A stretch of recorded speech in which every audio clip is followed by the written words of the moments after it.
pessoal, tudo bem? Bem-vindo a mais um vídeo aqui no meu canal. Hoje eu vou contar para vocês a respeito de um brasileiro branco que cresceu cercado por escravizados e se tornou uma das maiores vozes contra a escravidão, a ponto de ter ido pedir ao Papa que se manifestasse sobre o assunto. Ele foi político, escritor, diplomata e em tudo que fez deixou marcada a sua posição a favor da liberdade e do progresso, mesmo quando estava defendendo a monarquia. Mas, apesar de toda a admiração que recebeu tanto no Brasil quanto no exterior, ele teve que viver com uma frustração. Não se casou com a mulher que amava. Eu vou contar para vocês hoje a história de Joaquim Nabuco, um dos poucos políticos a pensar a inclusão do pobre e do negro na sociedade brasileira no século XIX. Joaquim Aurélio Barreto Nabuco de Araújo, já imaginou uma mãe brava chamando esse nome? Nasceu em 19 de agosto de 1849 num sobrado no bairro da Boa Vista, em Recife. Ele era o quarto dos 7 filhos do jurista baiano José Tomás Nabuco de Araújo Filho e da sua esposa, Ana Benigna. Os dois eram de famílias ricas e influentes, que incluíam vários políticos e nobres do Império. José Tomás era filho de um senador e tinha sido deputado provincial, mas voltou para Recife para atuar como juiz. No ano em que Joaquim nasceu, José Tomás decidiu voltar para a política e conseguiu ser eleito deputado. Por causa disso, no dia em que o menino foi batizado, ele foi entregue aos cuidados da sua madrinha, Ana Rosa Falcão de Carvalho, e o resto da família partiu para o Rio de Janeiro. Ana Rosa não tinha filhos e tratava Joaquim como um príncipe, chegando inclusive a pagar um preceptor para ele. Mesmo quando os pais voltaram, ela insistiu para que o menino continuasse morando com ela. Ana Rosa era dona do engenho Maçangana, localizado no Cabo de Santo Agostinho, perto do Recife, e Nabuco passou os primeiros anos de vida ali, convivendo com os escravizados, que faziam todo o trabalho da fazenda. Segundo um relato do próprio Nabuco, Ana Rosa era gentil e generosa com os trabalhadores da fazenda. Mas isso não acontecia nos engenhos vizinhos. À noite, ele podia escutar os gritos dos escravizados sendo castigados. Ele tinha 7 anos e estava sentado na escada da casa grande quando um jovem negro apareceu correndo e se atirou aos seus pés. O rapaz tinha fugido de um outro engenho e implorou que o menino convencesse a tia a comprá-lo, porque não aguentava mais os castigos. Infelizmente, o Nabuco não deixou registrado o que aconteceu com o rapaz, mas o incidente o fez se dar conta de que a escravidão era um mal e que mesmo o aparente afeto entre Ana Rosa e os escravizados de Maçangana era só um verniz cobrindo uma relação de poder que era perversa por natureza. Nabuco sempre se lembrou com muito carinho dessa madrinha e ela foi muito importante para a formação da personalidade dele. Ana Rosa faleceu em 1857, deixando uma boa parte da sua herança para ele e estabelecendo que o pai dele deveria administrar os bens até Nabuco completar 21 anos. Com a morte da madrinha, ele foi morar com a família no Rio de Janeiro.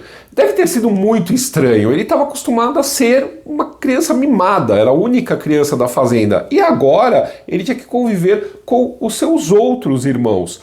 Como se não bastasse, em 1859, o pai decidiu mandar Joaquim estudar num colégio interno em Nova Friburgo, que tinha um dos melhores ensinos do Brasil. O professor era um alemão, o Barão de Totefes, que foi a segunda grande influência na formação de Nabuco. Ele considerava o pupilo um dos seus melhores alunos, um dos mais inteligentes, embora isso nem sempre se refletisse nas notas que ele tirava. No ano seguinte, Totfes deixou a escola porque foi contratado para dar aulas no Colégio Pedro II, no Rio de Janeiro. Nabucco foi com ele, afinal, o Pedro II tinha sido criado justamente para a formação inicial da elite brasileira. Todo mundo que ia ser alguém na vida estudava lá. Para ter uma ideia, um dos seus colegas de turma era o futuro presidente Francisco Rodrigues Alves. Até mesmo o imperador Dom Pedro II tinha o hábito de ir assistir aos exames orais dos alunos, e muitos deles futuramente seriam os seus ministros. Tanto Nabucco quanto Rodrigues Alves concluíram o curso em 1865 e no ano seguinte entraram para a Faculdade de Direito de São Paulo, na mesma turma de outro futuro presidente, o mineiro Afonso Pena. Mais tarde, o círculo de amigos aumentou com 2 alunos transferidos da Faculdade do Recife, os baianos Castro Alves e Rui Barbosa. Eu falei de Rui Barbosa nesse outro episódio. Ele se tornou um dos melhores amigos de Nabucco pelo resto da vida. Durante o período no Colégio Pedro II, Nabucco tinha começado a se interessar por política e também por literatura. Esse interesse o levou a se corresponder com um jovem escritor chamado nada mais nada menos que Machado de Assis, que se tornou outro dos seus grandes amigos. Em São Paulo, Nabucco entrou para a Associação Literária Ateneu Paulistano, sendo eleito presidente aos 18 anos. Nessa época, ele também foi um dos fundadores de um jornal estudantil chamado A Tribuna Liberal, onde os estudantes expressavam as suas ideias políticas progressistas. Uma das inspirações dos alunos era um professor, José Bonifácio o Moço, neto do patriarca da Independência. O professor, na época, era um ministro do Império. Quando ele saiu do ministério e voltou para São Paulo, em 1868, Nabucco organizou uma recepção para ele e foi um dos oradores, junto com Rui Barbosa. Boa parte dos estudantes da época de Nabucco se engajaram na campanha pela abolição da escravidão, mas ele não participou das primeiras entidades abolicionistas, porque em 1869 fez o caminho contrário de Rui Barbosa e se transferiu para o Recife. Longe da turma de amigos e da agitação de São Paulo, Nabucco achou a sua cidade natal pouco estimulante. Isso acabou sendo bom, porque ele se reaproximou da família e se concentrou mais nos estudos. Aos 20 anos, escreveu o seu primeiro ensaio, A Escravidão. Embora ela só tenha sido publicada após a sua morte, isso demonstra como o abolicionismo era importante na vida de Nabucco desde cedo. Essa preocupação ficou bem clara no último ano da faculdade, quando ele atuou pela primeira vez como advogado. Nabucco defendeu sozinho no tribunal um homem escravizado chamado Tomás, que tinha sido condenado à morte por assassinar o seu proprietário, depois de sofrer um castigo violento. Como se não bastasse, ele também tinha matado o guarda ao tentar fugir da prisão. Nabucco alegou que o acusado tinha agido em legítima defesa contra um crime social cometido contra ele, a própria escravidão, e causou escândalo ao afirmar que Tomás não cometeu um crime, e sim removeu um obstáculo. Com esse argumento, ele conseguiu que a pena fosse reduzida de morte para prisão perpétua. Ao se formar, Nabucco voltou ao Rio de Janeiro e foi trabalhar no escritório de advocacia do pai.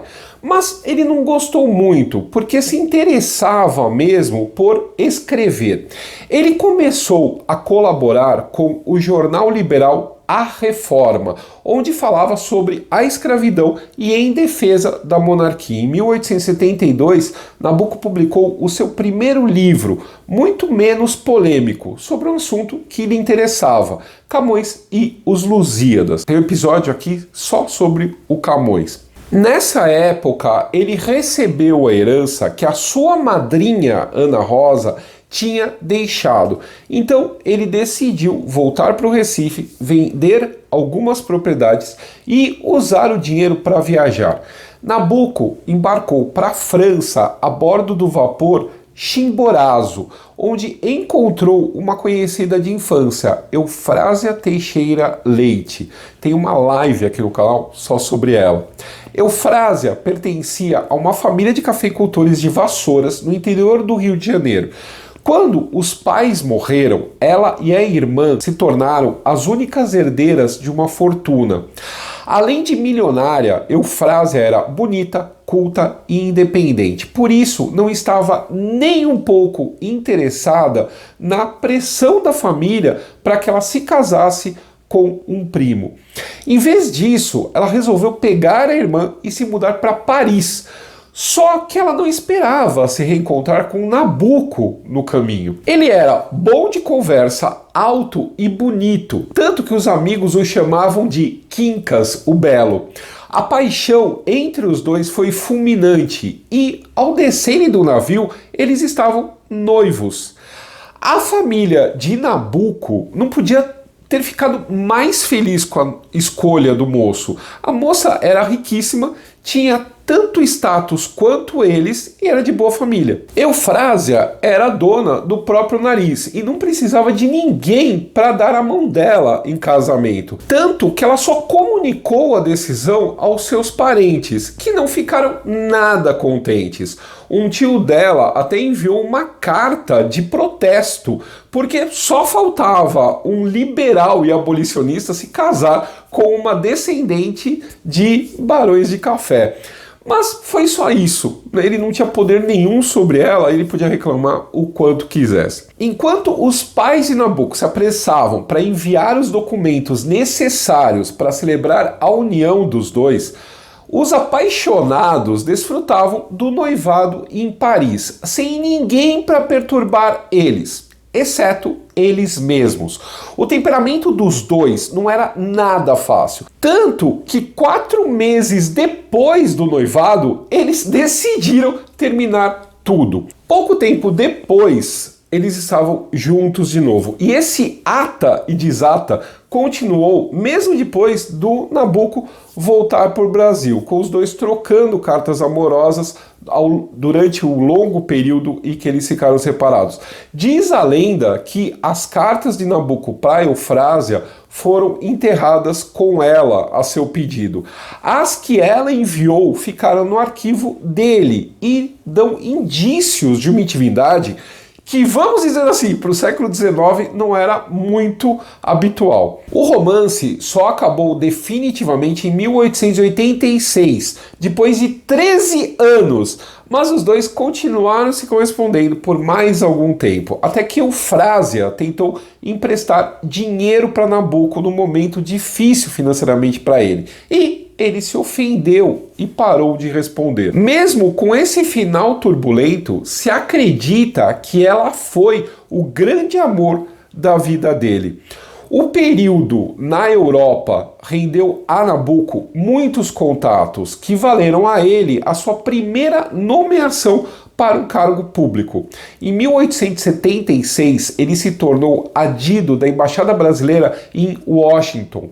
Mais tarde, Nabucco chegou a afirmar numa carta que gostava mais da diplomacia do que da política e que teria sido melhor ter seguido essa carreira.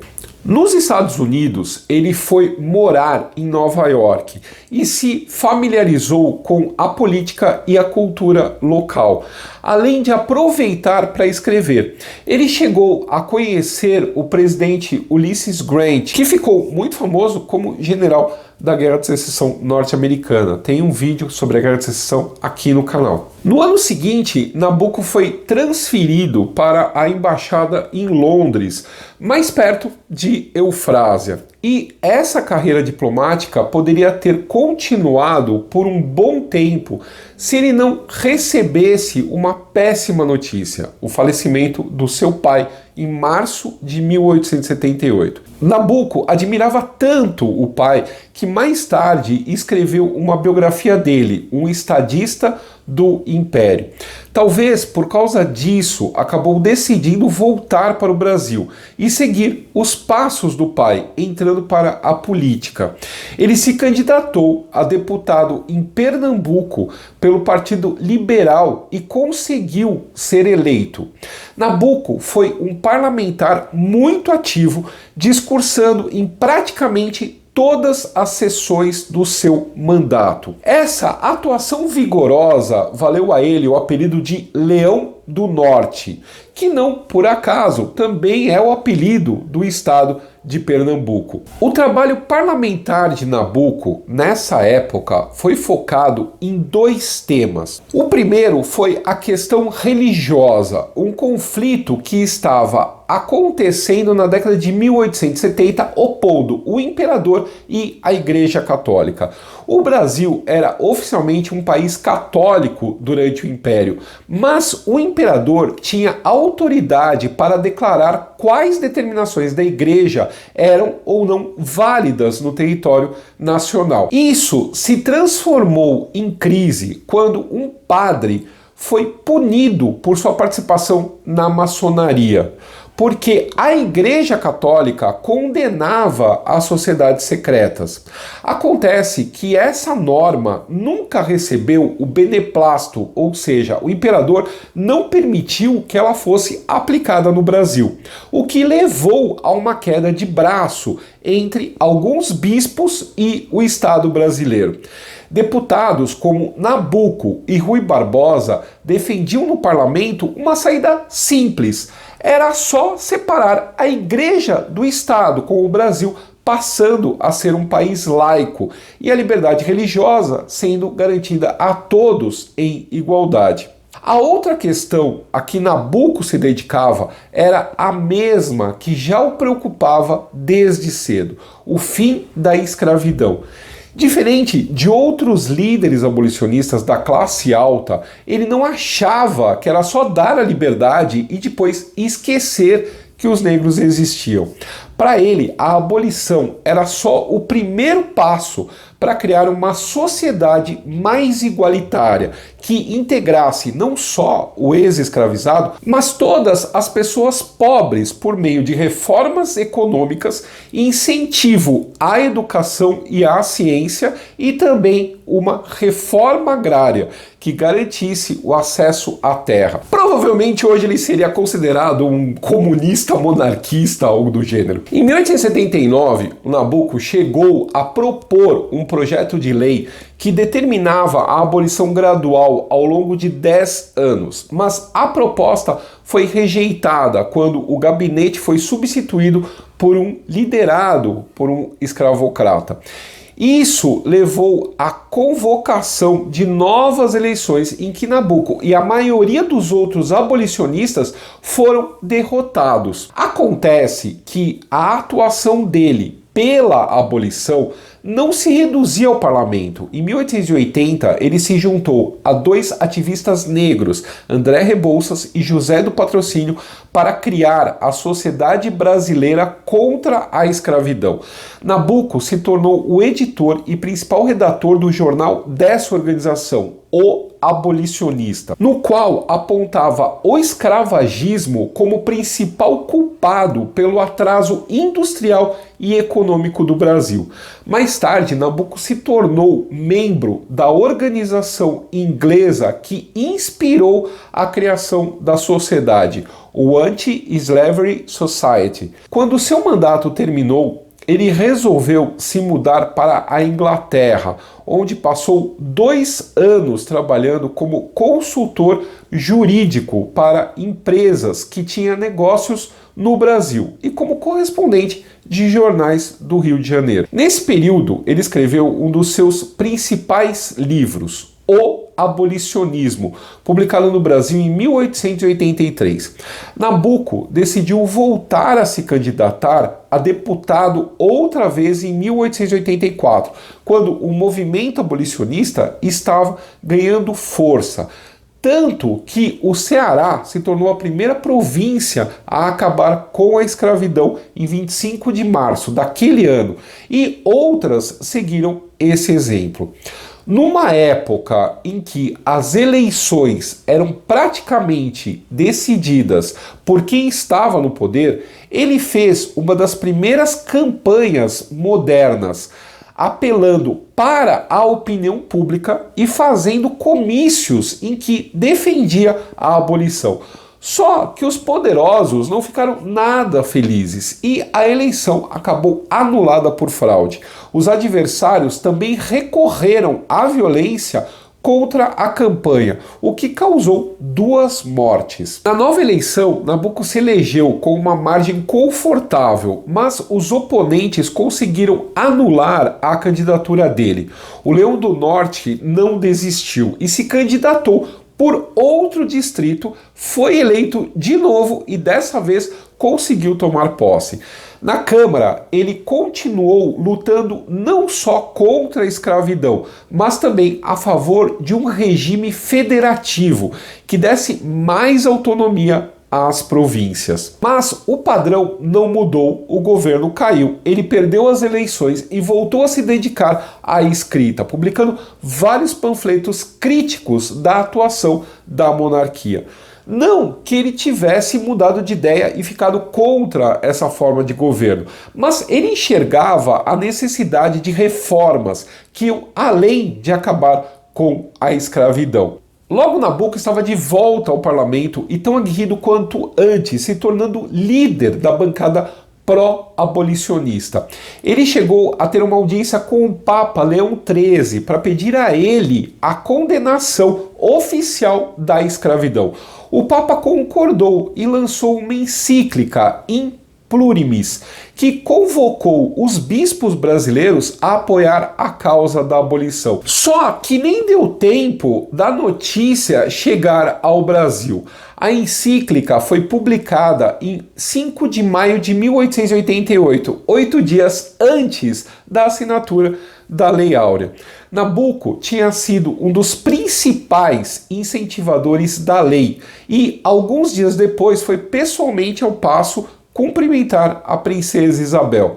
O povo se aglomerou do lado de fora, pedindo a presença dos dois, e encorajado pela princesa, Nabuco discursou de uma das janelas do paço.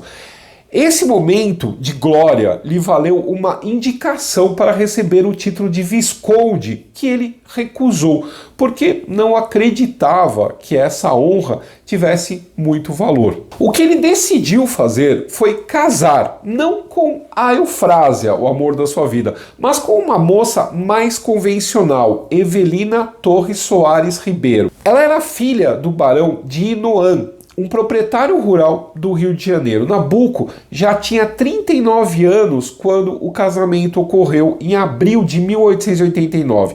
O casal veio a ter 5 filhos. O dote da noiva devia ajudar na situação financeira dele, mas o noivo não era lá muito afeito às finanças e acabou perdendo quase tudo na bolsa de valores. Nabuco e Evelina se instalaram numa propriedade na ilha de Paquetá, que ele adorava, porque podia ficar horas no silêncio da biblioteca, cercado pela natureza. Mas essa felicidade idílica durou pouco. Em 15 de novembro, ele recebeu a notícia de que a monarquia tinha sido derrubada. Os republicanos, inclusive o seu amigo Rui Barbosa, tentaram convencê-lo a apoiar o novo regime, mas Nabuco nem respondeu. Também recusou convites para se candidatar de novo e se retirou da vida pública. Isso tudo porque ele continuava achando a monarquia o melhor sistema de governo. como explicou no manifesto Por que Continuo Monarquista, de 1890. Nabuco foi um dos primeiros colaboradores do Jornal do Brasil, um periódico monarquista fundado em 1891. Outra pessoa que trabalhou nesse jornal foi o Barão do Rio Branco, como eu contei nesse outro episódio. Os dois eram amigos e se correspondiam com frequência há anos. Não demorou para que, assim como o Rio Branco, Nabuco começasse a mandar os seus artigos de longe, porque no mesmo ano vendeu a Casa de Paquetá, pegou a família e foi para um exílio voluntário em Londres. Curiosamente, foi nesse país protestante que Nabuco retornou à religião católica. Embora sua madrinha e sua família fossem religiosos, ele tinha se afastado na juventude dos ensinamentos da igreja. Mas nesse tempo, na Inglaterra, ele voltou a frequentar missa e a se confessar. Nabuco acabou retornando ao Brasil, mas continuou a se recusar a ter qualquer coisa com o governo republicano. Em vez disso, se voltou para as letras, escrevendo e publicando vários livros, inclusive um estadista do Império. Foi nesse período que ele se juntou ao seu amigo Machado de Assis em um grupo de escritores que estava criando uma instituição nova, a Academia Brasileira de Letras. Nabuco foi escolhido titular da cadeira 27 da Academia e seu secretário perpétuo. Ele discursou na sessão inaugural em 20 de julho de 1897, quando Machado de Assis foi eleito presidente. A birra com a República finalmente acabou em 1899, graças a Rio Branco, que na época estava trabalhando na questão da fronteira entre o Amapá e a Guiana Francesa. Havia a necessidade de fazer a mesma coisa em relação à Guiana Inglesa, e ele sabia que Nabuco lamentava ter abandonado a diplomacia. Então, convenceu o amigo a atuar nessa questão em favor do Brasil, independentemente do governo que estivesse no poder. Lá se foi Nabuco e a família de volta para Londres, dessa vez para ficar. Isso porque, logo depois que ele começou a trabalhar nas negociações sobre a Guiana Inglesa, o chefe da delegação brasileira no Reino Unido faleceu e ele foi convidado a assumir o posto. Embora questões de fronteira não fossem nem de longe a sua especialidade, Nabuco colocou todo o seu esforço para convencer o mediador escolhido, o rei da Itália, Vítor Emanuel III, a apoiar a causa brasileira. O diplomata juntou um time de auxiliares que ajudaram a escrever um livro inteiro em defesa dos interesses brasileiros, chamado O Direito do Brasil. Mesmo com todo esse trabalho, o resultado não foi tão bom quanto o que o Rio Branco conseguiu em outros casos semelhantes. O rei Vítor Emanuel decidiu em 1904 que os argumentos de posse histórica não importavam e por isso nenhum dos dois países estavam totalmente certos. Por isso decidiu dividir a região, 2/3 para o Reino Unido e 1/3 para o Brasil. Esse empate técnico, depois dos sucessos de Rio Branco, foi visto como uma derrota e o próprio Nabuco ficou tão frustrado que afirmou que essa ainda seria a causa da sua morte. A verdade é que a saúde dele já não estava muito boa. Nabuco sofria com uma doença rara chamada policitemia vera, que causa um excesso de glóbulos vermelhos no sangue e pode levar à trombose. Ele também começou a perder a audição, mas tudo isso não impediu o Nabuco de aceitar o posto de embaixador brasileiro nos Estados Unidos em 1905, oferecido pelo seu amigo, o Barão do Rio Branco. Washington era uma cidade que Nabuco detestava, mas ele fez o sacrifício de se instalar lá com a família, numa casa na Praça Lafayette, bem pertinho da Casa Branca. Segundo a família dele, era comum que as pessoas passassem na frente da casa para tentar ver o embaixador, porque mesmo com mais de 50 anos, ele ganhou fama de ser o homem mais bonito da cidade. Nabucco apresentou suas credenciais ao presidente Theodore Roosevelt em 25 de maio e os dois se deram bem logo de cara. Afinal, eles tinham um interesse em comum: o pan-americanismo. Ambos eram defensores da chamada doutrina Monroe, que buscava manter a Europa fora dos assuntos dos países da América. Essa doutrina originalmente surgiu para criar uma área de influência dos Estados Unidos no continente americano. Mas, na época de Nabucco, a ideia estava se transformando em uma busca pela integração dos países americanos. Tanto que, em 1906, ele foi o principal organizador da terceira Conferência Pan-Americana, que ocorreu no Rio de Janeiro, e foi fundamental para a criação da União Pan-Americana. Essa entidade foi o embrião da atual Organização dos Estados Americanos, fundada em 1948. A conferência aconteceu num pavilhão originalmente construído para a Exposição Universal de 1904 em St. Louis, nos Estados Unidos, que depois foi desmontado e levado para o Rio de Janeiro. Por sugestão de Nabucco, o edifício foi batizado de Palácio Monroe e veio a abrigar o Senado brasileiro em 1925, até a transferência da capital para Brasília em 1960. Nesse período, como embaixador, Nabucco aproveitou para fazer uma série de conferências em universidades norte-americanas sobre a cultura brasileira e a literatura lusófona, especialmente sobre o seu queridinho Camões. Ele foi um dos maiores divulgadores dos Lusíadas nos Estados Unidos. Em 1908, Nabucco proferiu uma conferência sobre o poeta em Yale e no mesmo dia recebeu o grau de doutor honoris causa em letras nessa universidade. Mesmo com a saúde cada vez mais debilitada pela doença, em janeiro de 1909, Nabucco representou o Brasil em Havana durante a cerimônia de restauração do governo de Cuba, depois de 3 anos de ocupação norte-americana. Mas, em junho, ele não conseguiu comparecer ao discurso que iria fazer no encerramento do ano letivo na Universidade de Wisconsin. Joaquim Nabucco faleceu em Washington em 17 de janeiro de 1910, aos 60 anos. Ele foi velado na igreja de St. Matthews com honras de Estado, com a presença do presidente norte-americano William Howard Taft. Taft chegou a oferecer o iate presidencial para levar Evelina Nabucco e os filhos de volta para o Brasil, mas ela recusou e eles viajaram com o corpo no cruzador North Carolina, escoltado pelo encouraçado brasileiro Minas Gerais.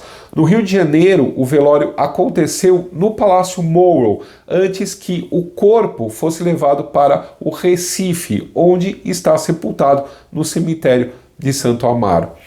O patriotismo intelectual de Nabucco é preservado na Fundação Joaquim Nabucco, criada no Recife pelo sociólogo Gilberto Freire em 1947.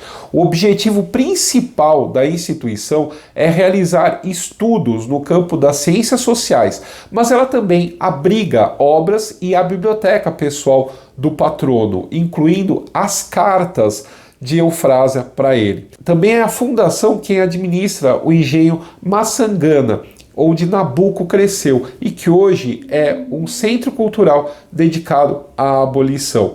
Além do pai, do avô e dele, essa família tem uma pessoa também muito famosa. A filha mais velha de Joaquim Nabucco, Carolina, foi uma escritora e tradutora brasileira que, além de uma biografia do pai, publicou romances, contos e até um livro de receitas. A mais importante das obras dela é A Sucessora, publicada em 1934, que fez muito sucesso e até virou novela na década de 1970. O livro conta a história de uma jovem inocente que se apaixona por um viúvo. Os dois se casam, mas ela se sente uma intrusa na casa dele, porque a presença da esposa falecida está em toda parte. E ela é idolatrada pela governanta da casa, que não aceita a nova patroa. Parece familiar? Se você se lembrou de um livro chamado Rebecca, que virou um filme de Hitchcock, você não está enganado. Carolina tinha traduzido A Sucessora e enviado para uma editora inglesa, mas nunca recebeu resposta. Por uma estranha coincidência, pouco tempo depois, em 1939, essa editora publicou Rebecca, assinado pela escritora britânica Daphne du Maurier, com exatamente a mesma história. Embora a autora negasse a alegação de plágio, quando Hitchcock adaptou o livro para o cinema, a distribuidora do filme procurou Carolina para oferecer uma compensação se ela concordasse em assinar um termo dizendo que era só uma coincidência. A autora, obviamente, não aceitou. Bom, pessoal, era essa história que eu queria contar hoje pra vocês. Espero que vocês tenham... É interessante a história do Nabucco, né? É muito curiosa. Eu aprendi muita coisa fazendo esse vídeo. E deixem aí seu like, seu dislike, compartilhem, curtem, vejam se seu sininho tá ativado, se não tá ativa. Clica aí para se inscrever no canal para receber as notificações. E para ajudar o canal, vocês podem entrar pro clube do canal aqui embaixo ou então mandar um Pix para nós, tá legal? Um abraço, até o próximo vídeo.